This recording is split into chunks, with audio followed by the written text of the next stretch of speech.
Have you ever wondered why a massive bridge, something built to last 100 years, might suddenly fail? Or how an airplane wing, designed for incredible stress, can just crack? Well, these aren't just hypotheticals. They're real disasters, and they're often caused by, well, invisible assailants. Today, we're going to play detective and go deep into the microscopic world to unmask two of the most silent and, frankly, deadly culprits behind structural failure. So let's kick things off with a mystery that has puzzled engineers for, honestly, over a century. We build things out of steel, aluminum, and titanium because they're supposed to be incredibly strong, right? So why is it that they sometimes break under loads they should easily be able to handle, and they do it with absolutely no warning? And this is where it gets really crazy. We are not talking about failures at 99% of a structure's capacity. No, these catastrophic breaks can happen when a metal is under a stress level as low as just 10% of its design strength. Think about that for a second. That's like a bridge that's rated to hold 10 trucks collapsing when only a single one drives across. That's the scale of the invisible threat we're looking at today. All right, this brings us to our first suspect. It's a particularly nasty phenomenon known in the field as stress corrosion cracking, or just SCC for short. And believe me, it's a huge reason for those unexpected low-stress failures we were just talking about. So what exactly is SCC? Well, it's not just rust, and it's not just the physical stress from weight or pressure. It's the deadly partnership when those two things combine.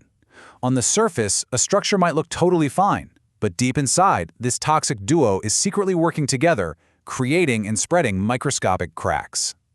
Yeah, for this culprit to do its dirty work, it needs a very specific four-part recipe. You can almost think of it like a perfect storm from metal. First, you need a susceptible material. Then, you need a specific corrosive agent. Add to that a pulling, or what we call tensile stress. And finally, you need just the right temperature and pH. The key thing to remember is if you take away even one of those ingredients, the failure just doesn't happen. And this is not some new problem we just discovered. Engineers have been on the trail of this particular assailant for over 100 years. It was first noticed way back in brass ammunition cartridges that would just mysteriously crack. Later, it popped up in the massive steel boilers of steam locomotives. And today, it's a known threat to practically every single alloy we rely on. And the threat is just incredibly widespread. It affects the high-strength steel in our bridges when it's just exposed to plain old water. It affects the stainless steel in chemical plants, the aluminum in our aircraft, and even super advanced titanium alloys. It turns out each of these essential materials has its own specific environmental Achilles heel. Okay, so with such a sneaky and widespread threat, the really big question is, how do we outsmart this invisible attacker? How do we actually design and build things to be immune to its effects and keep our structure safe? Well, the single most effective defense is to go right back to that four-part recipe and take away one of the key ingredients. And the most powerful one to target?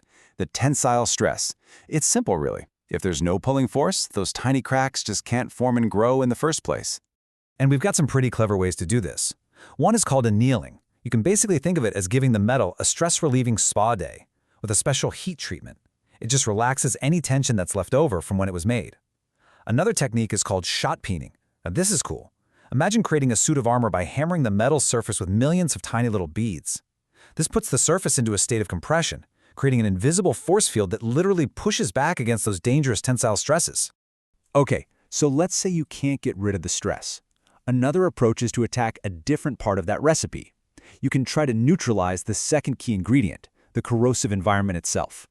We can do this by adding protective chemicals we call inhibitors, and they act kind of like a shield, stopping the corrosive reaction before it can even get started. Or, sometimes the simplest solution is the best one. You just choose a different, more resistant material for that specific job, one that isn't vulnerable to that particular environment to begin with. But just when you think you've got the case closed, we discover there's a second, entirely different kind of assailant at work. And this one is, if you can believe it, even more insidious. It's known as hydrogen damage. Now, this culprit works totally differently. It doesn't need that tag team of a corrosive environment and tensile stress. Instead, it attacks from the inside out. Tiny individual hydrogen atoms can literally infiltrate the very structure of the metal itself, and they fundamentally change its properties, causing it to weaken from within. Okay, this slide is absolutely key because it breaks down the three distinct ways that hydrogen wages its war on metal. Let's take them one by one. First, you've got high temperature attack. The best way to think of this is like hydrogen is cooking the metal from the inside, reacting with carbon to create little methane gas bubbles that cause internal decay and a loss of strength. Second is hydrogen blistering.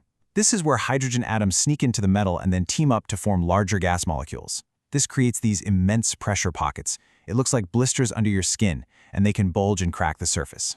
And finally, and this one is probably the most terrifying, is hydrogen embrittlement. This is where hydrogen atoms invade the metal's crystal structure, and they make it incredibly brittle. A strong, tough piece of steel that should bend just snaps like a piece of glass, with almost zero warning. So, the most crucial point here is figuring out how to build a defense against this internal threat. I mean, since hydrogen can come from so many sources, from plain water to all sorts of industrial processes, the protection has to be really comprehensive. So building a defense against hydrogen really requires a multi-layered strategy.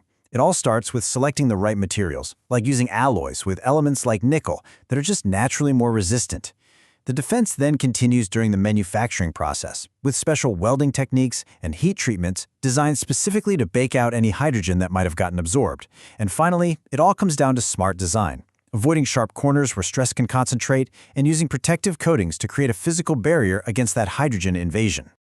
You know, this quote really gets to the heart of our whole investigation. For stress corrosion cracking, neither the corrosion alone nor the stress alone is the bad guy. It's their invisible partnership that's so deadly. This principle teaches us a vital lesson. Building a strong, durable world isn't just about brute force, making things bigger or thicker. It's about understanding the unseen microscopic interactions that can compromise even the strongest materials we can create.